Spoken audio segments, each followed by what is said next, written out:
Okay. Yeah, you're good. Thanks. Thanks for doing this. Like last minute, you're like, Yeah. I tell you yesterday, and you're like, yep, I'm in. Let's do it. I was like, you know what? I'd rather just do it and wing it and get it over with now than think about it. And Yeah. then I just like I wreck it. Yeah. And then we talk ourselves out of it, right? I know. I know. It's Sometimes. so true. Yeah, it's kind of nuts. Did you bring a drink? I have some lemon I water today because did. that's I have some pretty good. coffee. I have some coffee Nice. right here. Cheers. Yes. Yes. Cheers. Cheers to this. Well, I'm so excited for you. I'm so excited that you're gonna hang out and chat. Yeah. And when I was like thinking about, creating a space for stories to be told and like what would that look like, you start thinking about like everybody in your life and you realize, oh my gosh, like there's some people that have these crazy stories that we don't even really talk about that much. Like we've been I friends know, for right? 31 years, Yeah. my longest friend ever. And it's crazy that we don't talk about some of these things that have happened that are like monumental I changes know. for everything. I know it's funny. Hey, everybody's a little bit in their own story, and no matter what, you still sort of think everyone's kind of lived the same life as you, and you hear stories, but unless it's happened to you, you don't relate to it on the same way, right? Yeah, totally. Yeah, Totally. And yet yeah. you know that things have happened, but sometimes we don't know like the whole part of it. And then I think about, Hmm. the struggles that I've gone through and how we've held each other through our journeys of Yeah, pain. yeah, How we've been strength because we've shared parts of our stories with each other. We know parts of other stories, and how like yeah, it gives you hope that you're going to come through it, that you're not yeah. alone, that someone sees you, and that Yeah, and I think so often people don't feel heard, right? mm, You don't feel like you've had the opportunity to really express how things have been. And then it's amazing when you do take that time, that like you said, the connection that you feel, and now you don't feel alone in your own things. And yeah, it kind of puts your own stuff into perspective sometimes too. I know I've had that in a lot of ways. I'm like, what I've been through is nothing compared to what other people have been through. When you yeah. actually start listening, you're like, oh man, I have no reason to complain. But in that too, like I heard someone once saying, like, my pain doesn't, somebody else being in pain doesn't take away my own, right? And so it is true, like it's so good to have perspective, but then to realize that like Mm-hmm. someone looks at you and says, oh, my life has nothing, I have no pain compared to what she's endured, and yet their Yeah. pain is still so valid, right? And there's a Yeah. connectivity in knowing that like we've suffered together and that we've Yeah. triumphed Yeah. together and we've come through darkness Yeah. into light. It's a human experience, I think, right? I really think everyone has a story to tell. Yeah. Yeah, I think so Yeah. too. I'm so glad we Yeah. could do this today and that you're willing to share and to Yeah, talk about no. this. So like Happy to. the one question I always ask is trying to start, I only have one question because I'm like, Oh, okay. I want this to be more of like, let's just hang out, have a drink. And depending on the time of day, depends on what you bring to the table. Right, right. Yeah. Maybe a glass of wine, maybe your morning coffee. Yeah, exactly. But it's like and I think this question is kind of a little bit loaded because when I think about my own story, there's like 100 times when things have like everything changed, or like Yeah. really, maybe not 100, but a lot of times you're like, wow, that changed everything. So the reason I like asking it is because it leaves it open ended to be whatever you feel most you want to talk about. There's no Hmm. pressure. So the question being, when did everything change for you? What was the moment when, what is one of the many moments when everything just kind of changed for you? Yeah, it is a very open-ended question. I feel like I can look back at my life in such chapters to the extent that I almost don't even think it was me.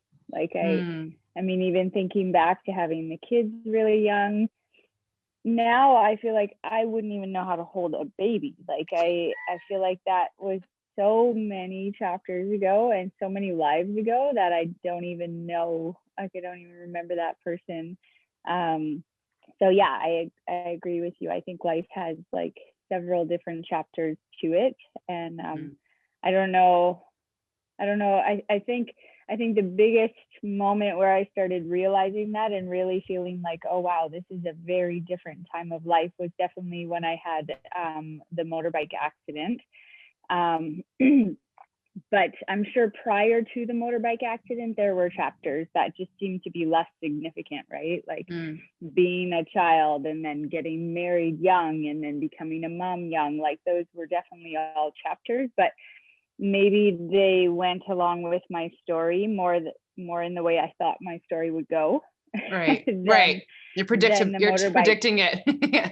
I was as a little kid, I was like very ready to just grow up and have a home and become a mom and become a wife and all those things. So all of those chapters felt very natural. And then when the motorbike accident happened, it was like, wait a minute, I wasn't planning that chapter to happen. So right. I think I think things, you run through your life, and I think a lot of my younger years, I figured that I was in charge and I was the one making the decisions and I was the one steering the ship until the motorbike accident happened. Then I was like, wait a minute, like this is a lot of out of my control, right? Right. Yeah.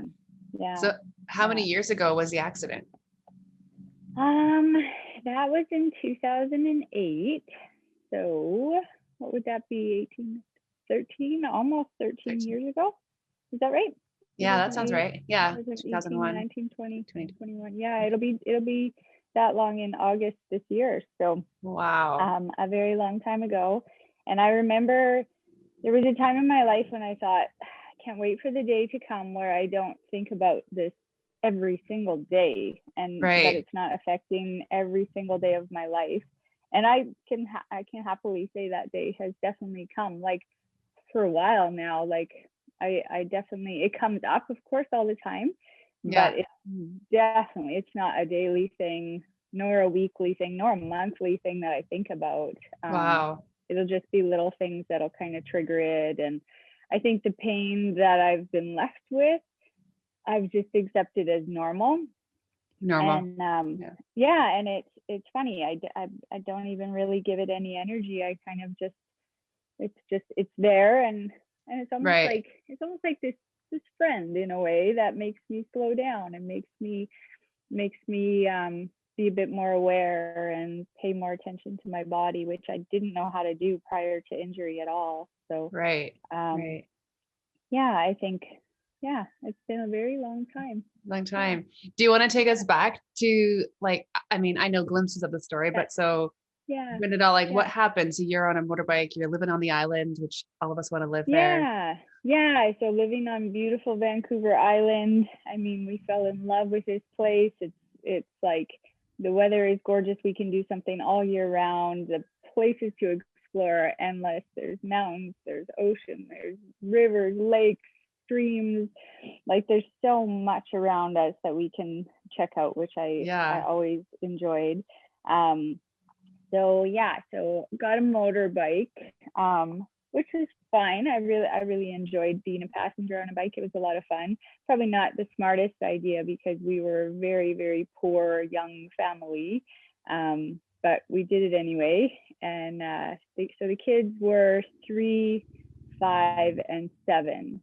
So very young still. Yeah. It wasn't something that we got to use very often. So I think it was the morning of, my dad had called and said, hey, like, why don't I take the kids for you guys for the day so you can go for a motorbike ride? And I was like, oh, great. Like, we don't get that opportunity very often at all. So I drove the kids in to his place and was met at the time by my husband then on the bike. And we went for a big trip into Victoria and went for a walk through the park and had this full day there. And then coming home on our way back, we were coming through an intersection on the highway. So we were going a good 90, 100K, and a car made a left-hand turn right pretty much into the bike. And so there was no way to avoid the accident. I remember thinking, oh my goodness, that car is going to hit us. Like, this is definitely happening. And then it was like the universe just stepped in, and literally, like having a light on in the dark, the light switch just got turned off. Like just like that, the light switch was turned off. Like everything blank, you mean? Like in you? It's like, it was like, this is definitely going to happen. It's not going to be good. Let's just put her to sleep immediately. So I don't remember hitting anything. I don't remember anything immediately. I was thrown 30 feet off of the bike and must have tumbled pretty badly. And then I did wake up on the pavement. I remember that, and it was just like, at this point, I've had 3 kids without any drugs during my labor, and this is just literally the most confusing, unbelievable pain I could ever explain. It was so, I was like, I wanted to get up and I wanted to run is what I wanted to do. And so there was someone who was first at the scene, and apparently because it was starting to get a little bit dark, I was making some noises, which was a good thing because I had been thrown so far from the accident that they wouldn't have known I was there. Wow. So a lady came and found me, and she actually had to lay on top of me because I kept trying to get up. Like I wanted to run away from where I was. Like it was too hard to be still in my body in that moment. So she stayed with me and was talking with me and asking me about my family and asking me questions to try to keep me with her. This is just somebody that saw the accident, Skye? This is just somebody that was at the scene? She was like, a lady who had her first aid who watched it happen.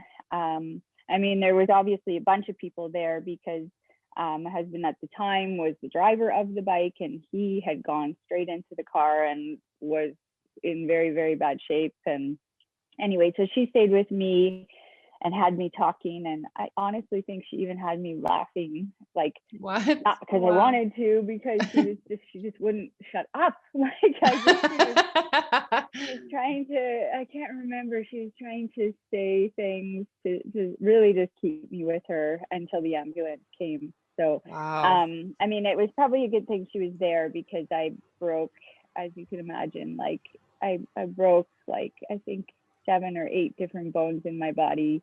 My tibia and fibia had shattered and pierced right through the skin. So my bones are sticking out, and it was I think I just, like I said, if she hadn't been there, I probably would have tried to get up, which would have, like, oh my goodness, made things even worse, right? So so she stayed with me until the ambulance came. And then that was a big relief because they just drugged me right up, and then they dealt with the situation. Like my husband at the time, he had actually, they had to resuscitate him at the scene of the accident, and then he was flown off by helicopter to a different hospital than the one I went to. So it was pretty traumatic. I remember waking up in ICU, just, drugged up, in pain, so confused still, seeing my family there. They did about 9 hours of surgery, trying to kind of piece me back together again. There was some traction and things like that.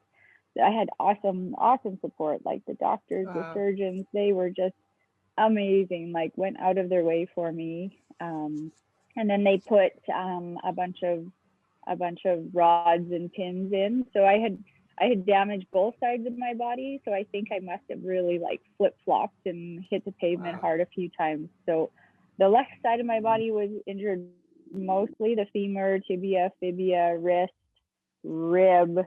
I had a collapsed lung. And then on the right side, I had broken my hip and my shoulder. So it was it was a lot. The biggest thing they were focused on was the legs, though, because I mean, especially the tibia, fibia, because that had really shattered, like it was in pieces.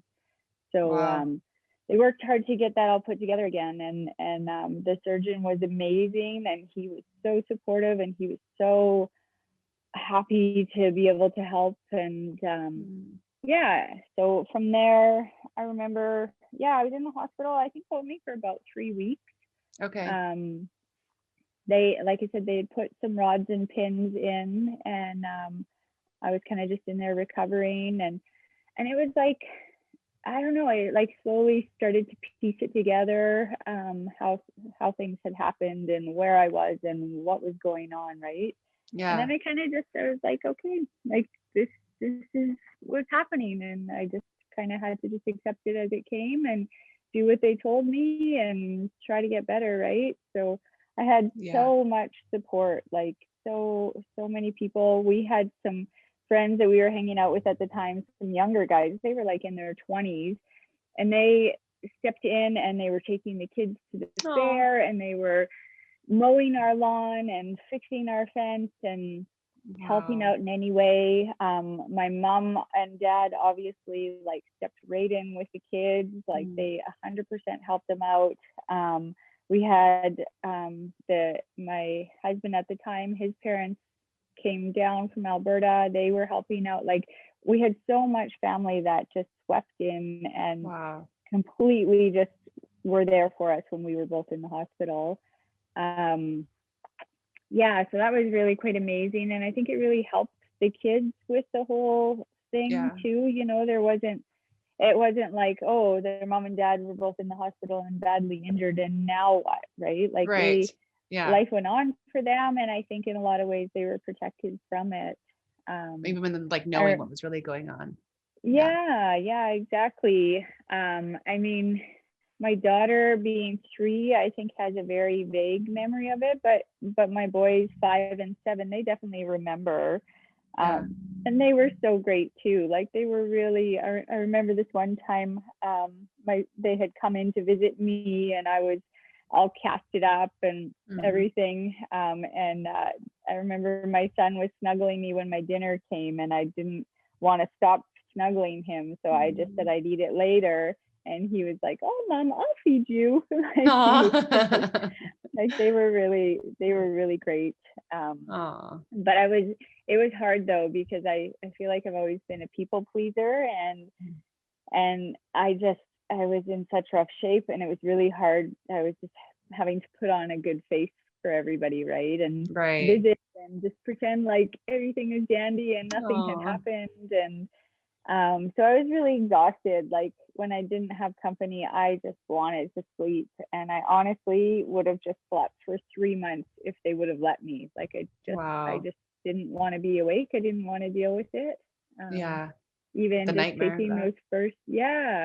taking those first steps, I was shocked. I mean, it was only like, I think it was less than a week after they had the catheter out and they wanted me to stand, like they wanted me A to week get up. after. And it Oh was my very, goodness. very, very quick after, because weight bearing is really good to help heal bones. Okay. First step was just like reliving the accident again. It was so Oh, painful, and then getting like all the staples out and everything. There were all these little jabs yeah. that just brought it back again, right? Right. So it was tough. It was really tough. Um, it was also Wow. hard both being injured. Um, Yeah. my husband at the time, he had his biggest thing was a brain injury. That was their biggest concern. Otherwise, he only broke one bone. Okay. So they were really concerned about him. People were filling me in on how he was doing, and he was in a coma for a bit. I can't Okay. remember, maybe just a few days. So that was kind of tough, but I don't Wow. know.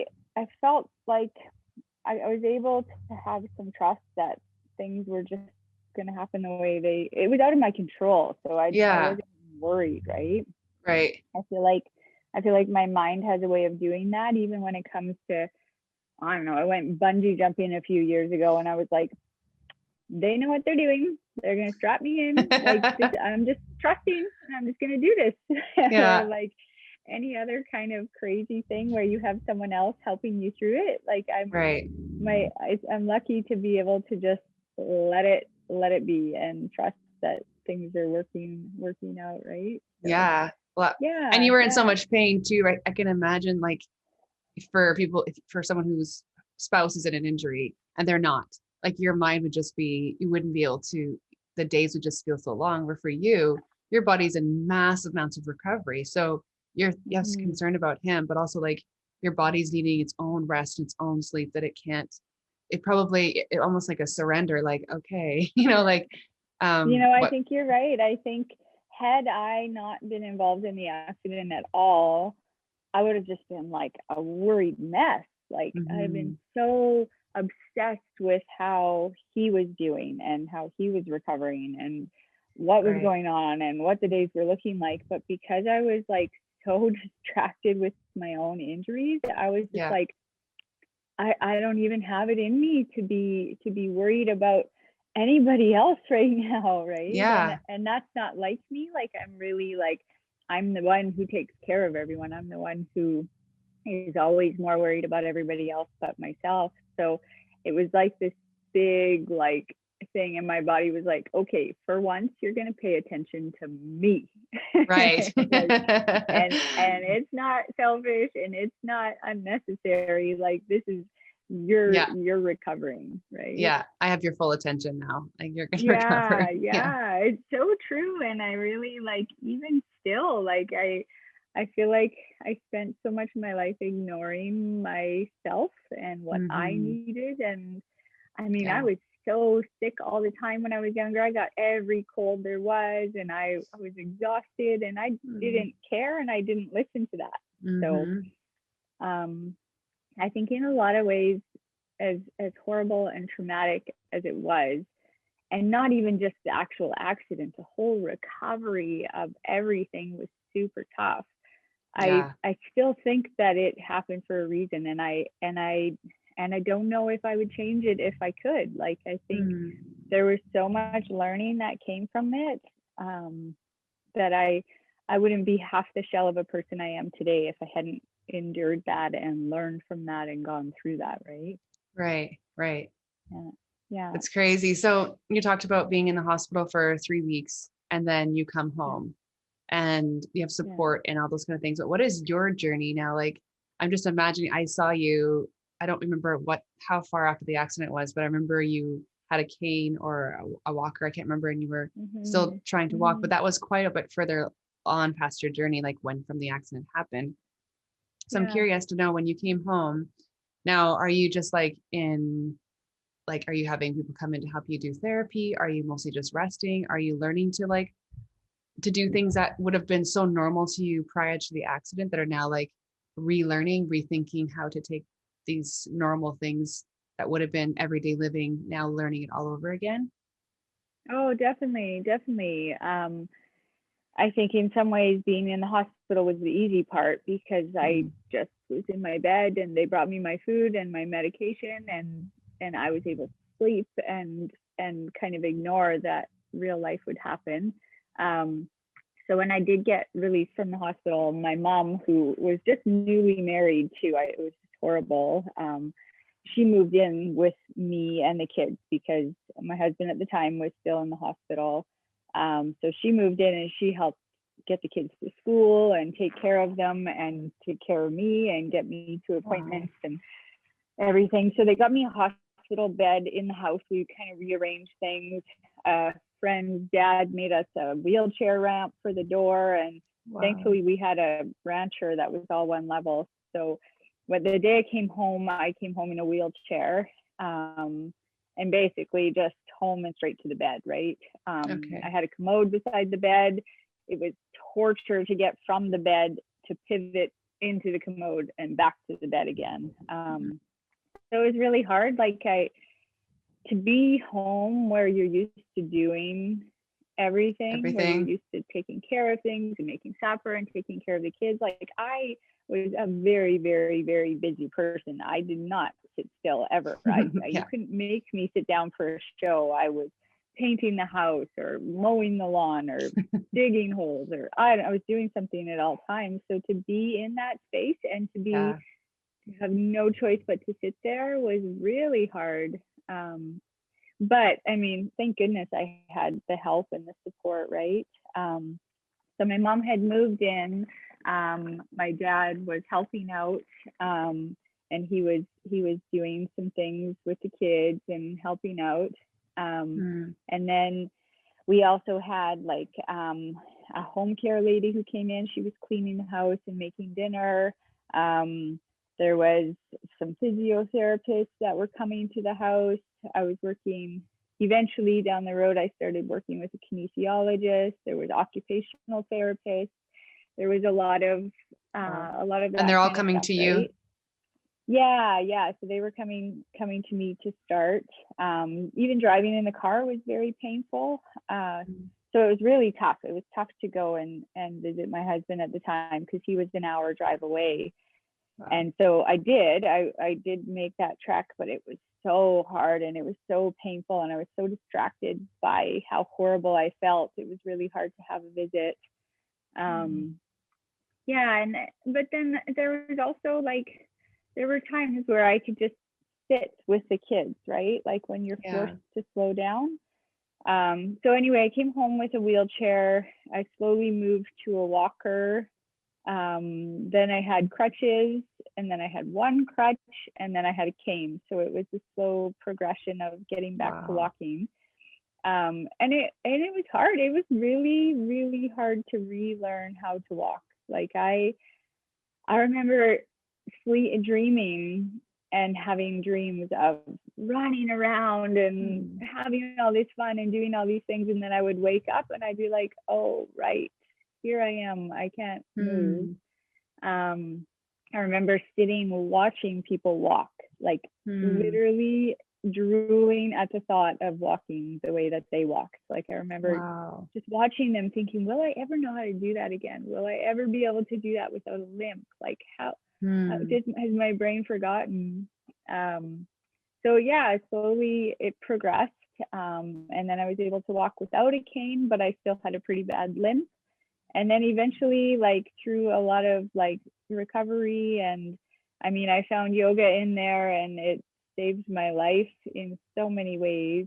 I was able to walk again. And now, I mean, people who don't know me have no idea that this has ever happened. Like they just wouldn't even believe it. They wouldn't believe it. They think, oh, you're just some, fit person who's just never had a physical problem in your life, right? So I'm so grateful for that. I really am. Because it was a hard, like I say, all of it was tough. Like it was tough to be at the scene of the accident and have that pain. It was tough to be in the hospital and like, have a catheter and have to like deal with trying to move and all of that stuff. But the recovery afterwards was like really slow and really hard too. Like even when it got to the point that my mom was able to move out and my husband at the time was able to move out of the hospital himself, he came home, and all of that was really hard too. Like it continued to be hard for a while, but I think in a way the fact that my kids were so young helped. I felt like I had no choice. Of course, I'm just going to recover as fast as I can so that I can be a mom for them again, right? So that's what I did. It was like, there's no time to be feeling sorry for myself or to be taking my, not being able to do things. It was like, okay, like I got to get on with this. Right. Totally. And that's what I did.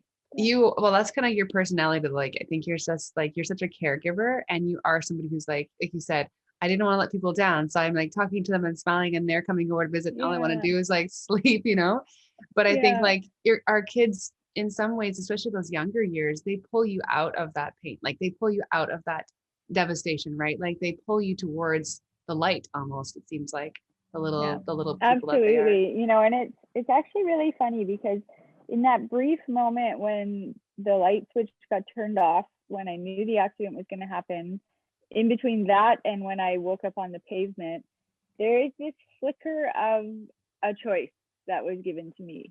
Like, do you want to survive this or not? And I like, the choice wasn't even fully on the table before my reaction was, of course, like I have 3 kids, or it's a stupid question. Like you don't even consider it, right? And I think,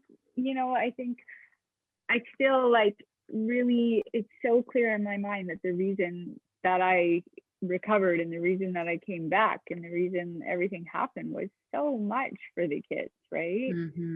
They literally saved my life, I think, in a lot of ways. Yeah. And just like feeling them and having them hold you. And like you said, like Mhm. hugging them. I remember talking to you after the accident. You're like, I can't remember when it was, and you could actually have them with you on the bed or something. And you're like, I just felt so grateful that I could hold them. Or like, I'm so Yeah, grateful that I could yeah, wash the dishes. Like I could wash the yeah, dishes. And I remember yeah. like And these it's simple so things. true. Yeah, yeah, Yeah. it's so true. I remember being able to stand at the kitchen sink to wash the dishes was like a major win. Yes. Look at me. I'm standing here for Oh, rock 5 star. minutes while I wash the dishes. Yeah. Yeah. Yeah. No, it was I mean it definitely helps you appreciate things when you almost lose them, right? And I Yeah. mean, even like I said, like I can't even explain how much I envied watching people just walk down the street. They're just Right. walking past the coffee shop, just walking, right? And I was like, oh my goodness, they are so lucky. But then also gave me perspective too. Like when I see someone walking with a limp, or when I see someone walking with a cane or a walker or crutches, I'm like, I know how that feels. Like I used to Hmm. think, oh, that sucks. Like I used to think, of course, you don't think it's a good thing, but until you feel it, it's Yeah. a different way of connecting to it, right? And Yeah. I mean, I'll notice someone across the street down the block walking with a limp or a cane or crutches or something, because I think I it's just such a real thing for me, right? You've lived it, so you Yeah. understand the Yeah. inconvenience Yeah. of that even, right? Like, yeah, Yeah. of Yeah. not being I able mean, to, getting a glass of water, or like, putting something into the garbage, or like right. when you don't have your legs, every single little thing you need to do is an inconvenience. Everything. Like Mm. it's just, and then I mean, even when I was recovering and I could walk, it was very painful. So it would be like, oh, like I have to go to the bathroom, and I don't think I have it in me to get up right Right. now. Like Yeah. it's so hard and it hurts so much. Yeah, Right. Yeah. yeah, yeah. But I think I was so determined and stubborn, and I don't know what it is to get it all back. Like Hmm. I remember going in to doctor's appointments, and at the very beginning, because it was a motor vehicle accident, the passenger of the car that hit us started this big legal thing, right? So everyone was suing everyone, and it was this big legal mess. And because of that, it was drawn out in so many ways. And because of that, I had to go to like psychologists and psychiatrists and physio and specialists galore. Like I was Wow. riding over to Vancouver at least once or twice a month for some specialist appointment that they were making me go to.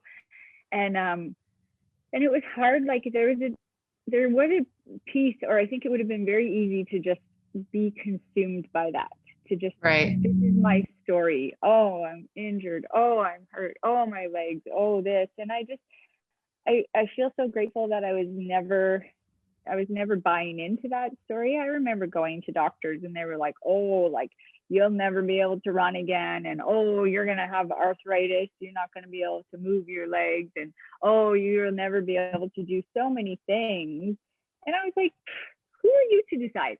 Like who I Yeah. get to I get to decide, not you. You don't get to decide. Yes. You can't tell me what I can and can't do. I get to decide that, right? So Yeah.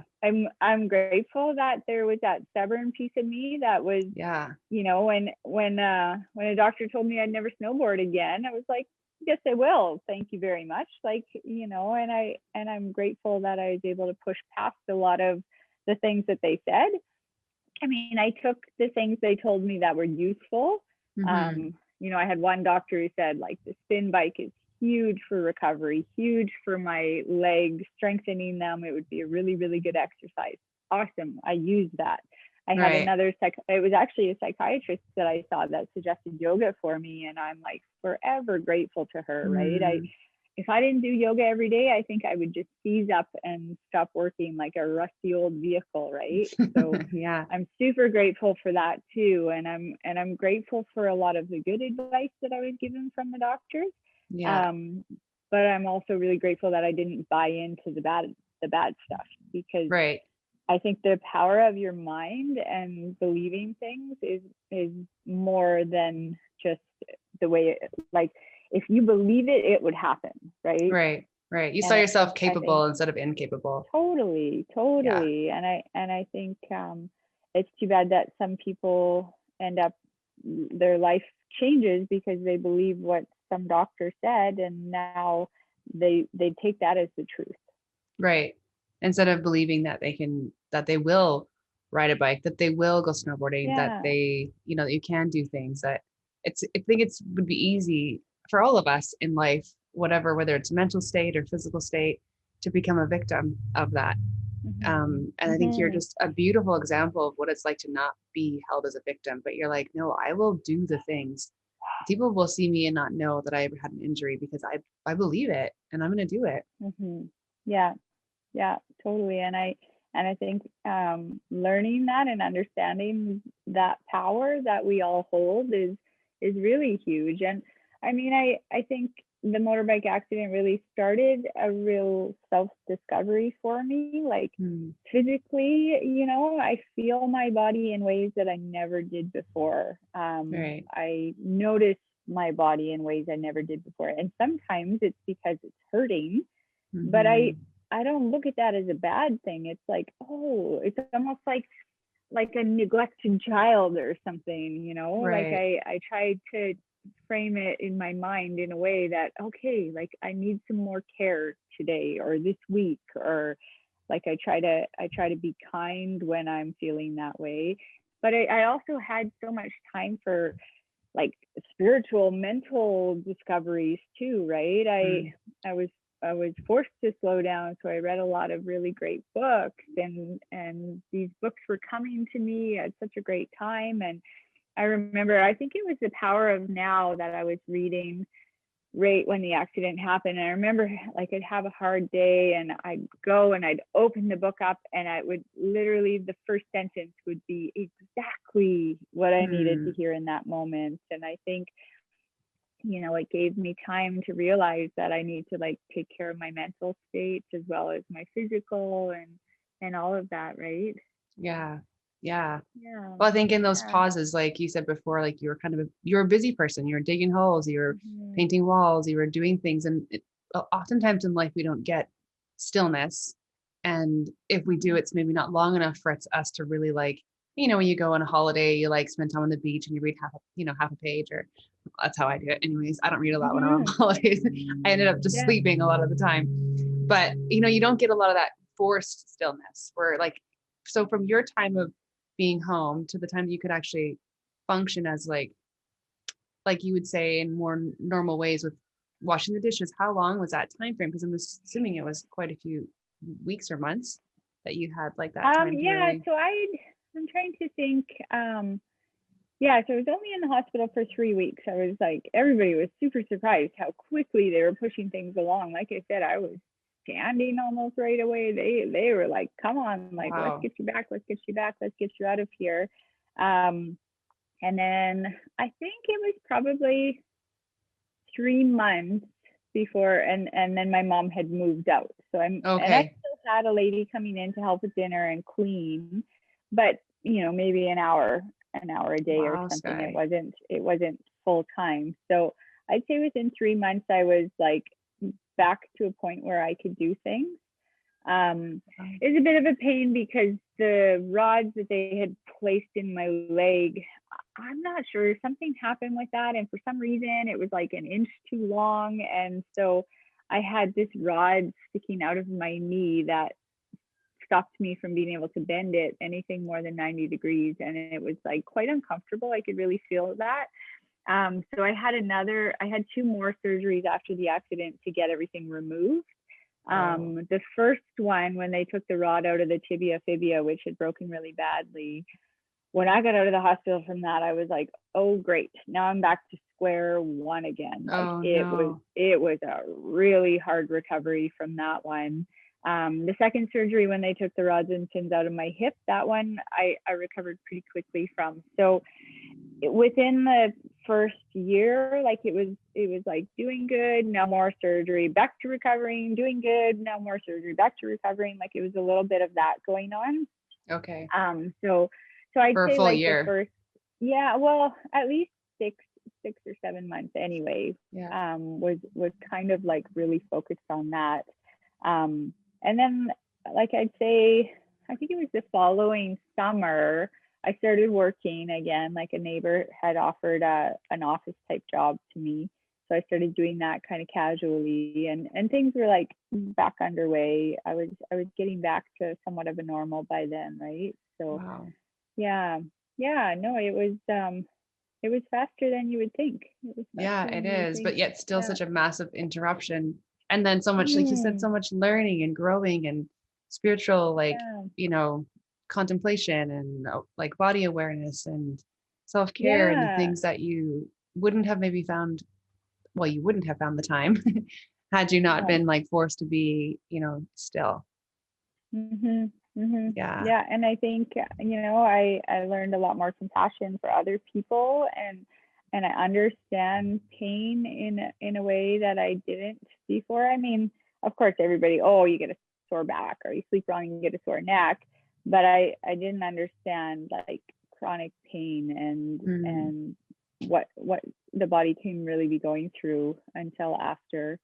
Um, but I really like, I feel like I was able to keep such a good perspective through it all, that like just a place of gratitude. Like, mm, man, like look at how well my body healed. Like it is an amazing vehicle that I'm living in. Like it just blows my mind, mhm, right? So mhm. yeah, and I think too, like I think it taught my kids a little bit more compassion as well. There were times where, I was throwing up from the meds or being in so much pain, and they're running to get a bucket for me, and Aw. it gave them an opportunity to help more, right? Yeah. They had to learn how to do their chores around the house because they knew that I couldn't do it like I used Yeah. to.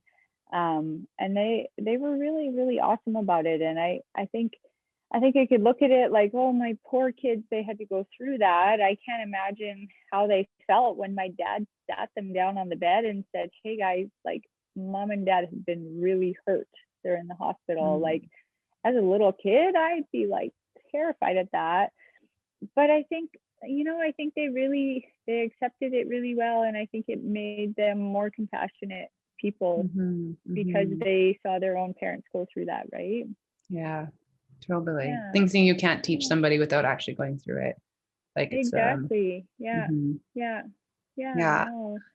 What Good. were one of the things, Skye, when you look back, like you talk about reading and things like that, but what are one of the, or maybe there's a handful of things that helped you not take a victim mentality? Like, is that something that's just part of you, or is there things along your journey that helped you be, because I can't imagine, like, you start walking, you get stronger in those 3 months, and then another surgery, and then like back to square one. Mhm. At some point, you think, like, naturally as a human, you just be like, I don't know if I can do this. Like, Mhm. I do feel sorry for myself, and not that that's bad, but like I don't know if I'm going to be able to do this yet again.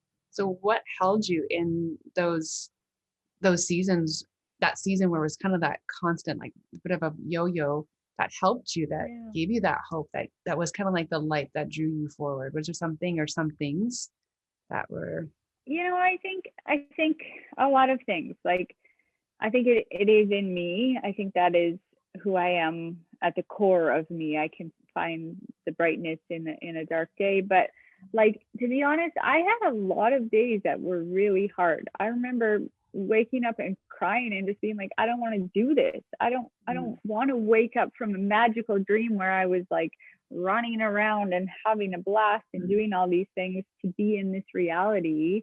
Um, but I really think like, I mean, I was like, any chance I could get, I was outside, I was getting fresh air, even just sitting in my wheelchair or on a bench, just being out in the sunshine was so healing to my soul.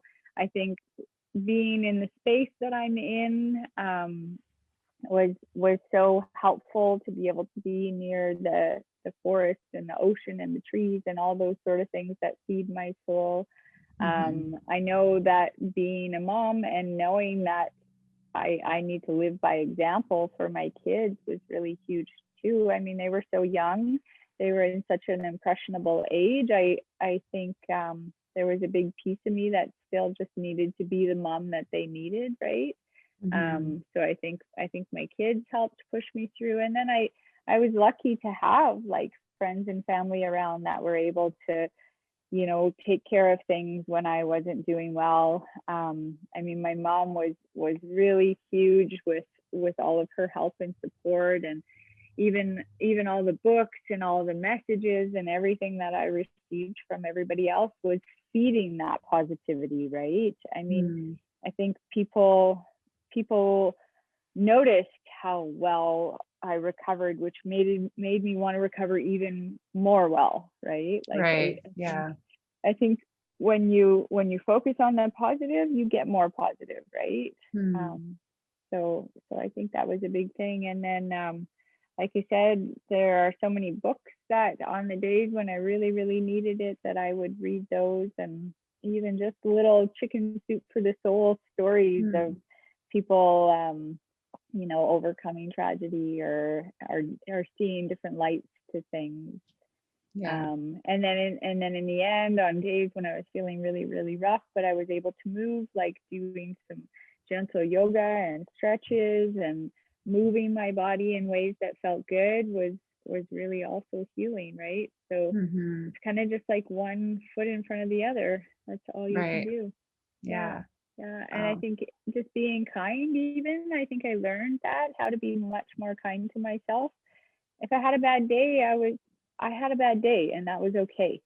Like I Yeah. wasn't beating myself up for it anymore. I really was learning how to treat myself with such kindness, like I would my own child, or you Right. know, an infant or something. There were days where I was like, you know what, like today I'm just gonna wrap in a blanket, and I'm gonna be okay doing nothing.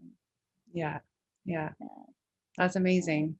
If you were to tell somebody who's like maybe in a situation where their body is not well, or they've gotten, whether it be an accident or they've gotten bad news or health wise, what would be something that you would tell somebody coming from your point of views and your own journey? What's something you would Yeah. say? Well, I think nobody, no specialist, no, you know, person out there knows any more about your body than you do. Um, so I think giving that power to yourself is huge. Your mind is the most powerful thing. I mean, if I said to someone, "Oh, you're looking a little bit yellow," people who look a bit yellow like that often will have cancer. And if you took that information and you believed it, with every part of me, I believe that you would get cancer. So understanding the power of your mind, um, understanding the power of your thoughts is so important with your recovery. And in times when you can't stop it, when you're in a downward spiral and you can't stop the negative thoughts, find other things that can fill the gap. You know, put headphones in and put your favorite music on, just whatever you can to shut those thoughts down. Because I think your thoughts are very powerful. Your body, your own wisdom is very, very powerful. And no matter what someone else has told you, you still have more power over the situation, even if it's just your power in accepting things the way they are. I think there's times where we can add to the discomfort of the situation by suffering. And I think the least you can do is just take that suffering out, be kind to yourself, give yourself self-care, whatever it is that you need, right? And just be with things how they are. Yeah. I love that. I think that is so accurate, and there is a lot of muchness and goodness in that we often forget about the power of the mind, and how so quickly our mind can trail into like tons of little gutters, and then we feel like we're drowning in our own like our own darkness. And I think Yeah. that's so, so important. Yeah.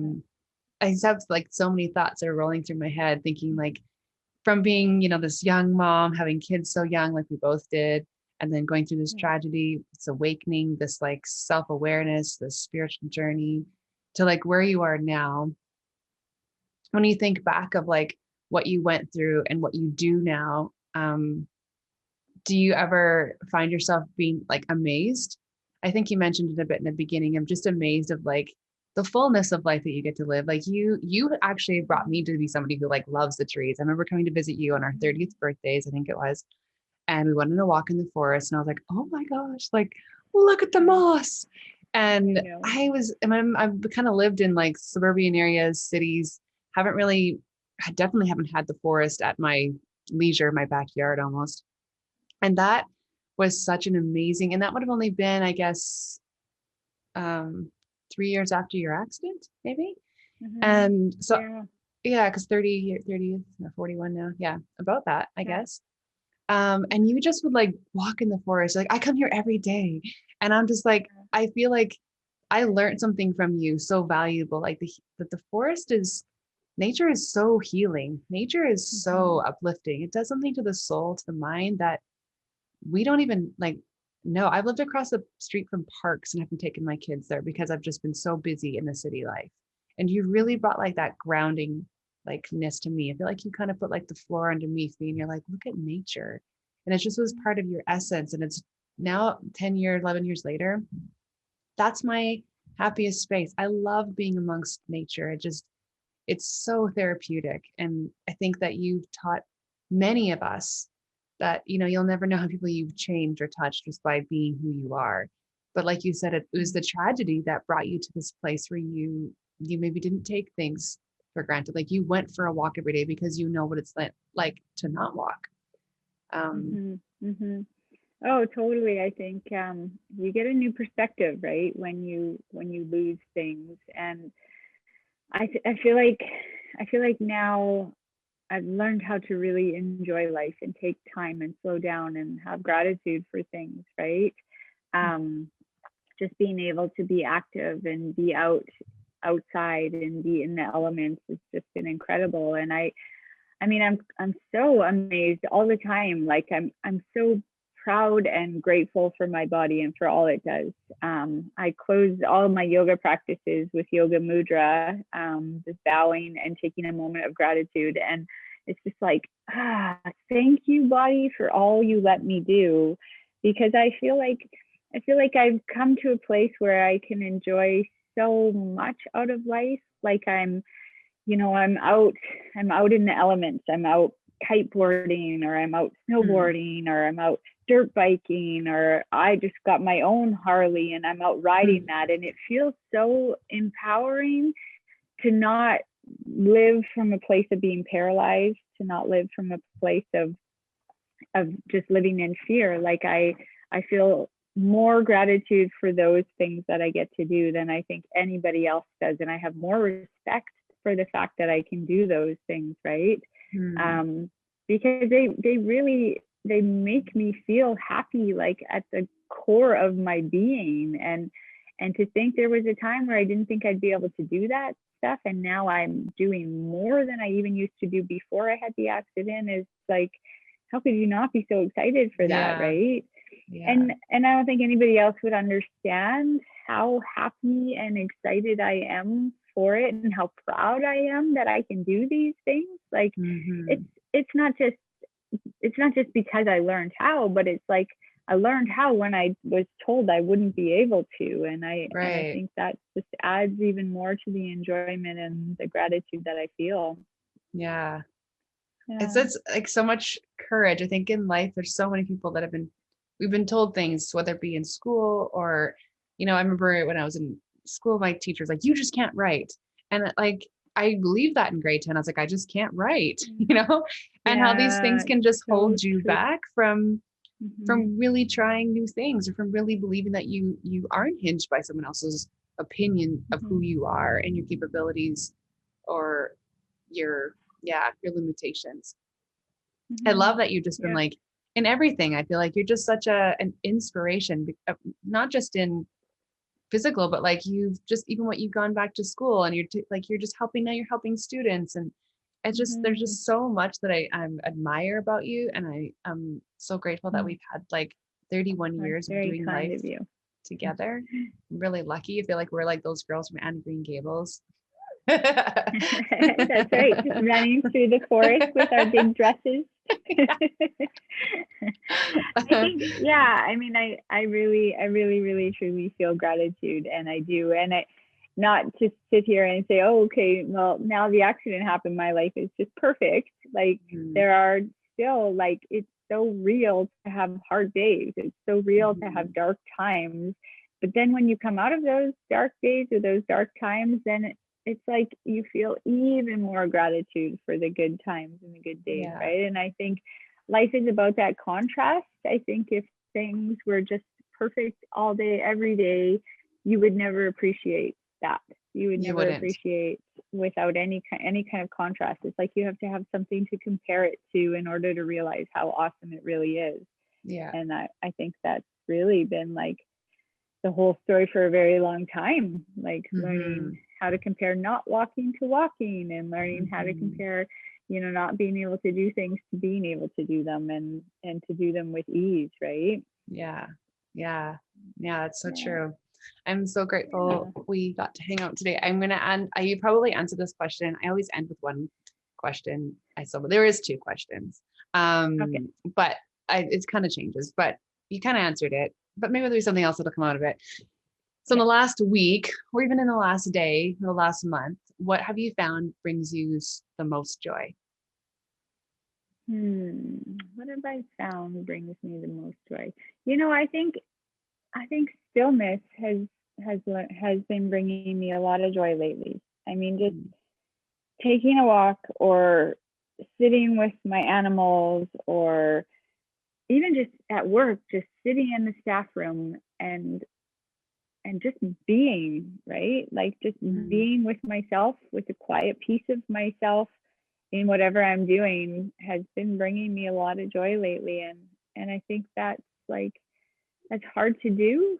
But I think in a lot of ways, in the back of my mind, I'm trying to remember and appreciate and enjoy, like just Mhm. allow and enjoy. I mean, that's been a big mantra that I've been working with for a long time, just to allow and enjoy. And I Mhm. think you can do that in a lot of moments, even when things aren't good. You can still just allow them to be what they are, right? Yeah. So I Yeah. think finding time for some quiet is pretty awesome thing to do. Mhm. I love that.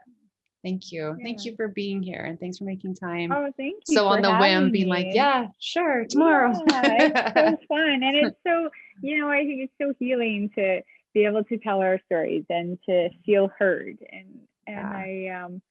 I do hope there's things that I've said that can help other people through dark times, but we're all so connected, and we're all dealing with things, and we all have good days and we all have bad days, and we all have things that happen. And I think when we understand that we're all in this together, it makes it a lot Yeah. easier. So I love that you're doing this, and that you're giving people an opportunity to be heard, and to share their stories. Yeah. No, I'm excited to do it. And I think that in my own journey, like we're talking the other day, is that I've realized people being vulnerable and sharing their stories is what's literally liberated me out of my own darkness. It's literally given me the Mm-hmm. courage to take another breath. Um, Awesome. so I think in like your story, in being honest about where you've been in the hardness and like the courage and the things that got you through it, those things hold other people, and it like breathes a bit of life into them, a little bit of hope. And so that's why I'm so thankful that we could be here today and have these chats and yeah, and bring a bit of life, feel a bit of comfort to somebody who's sitting in their own, maybe their own darkness right now. So Yeah, for sure. yeah. Yeah. Awesome. Thank Thank you so you. much. I love you with all of I me. love what you're Mwah. doing. Take care. Take care.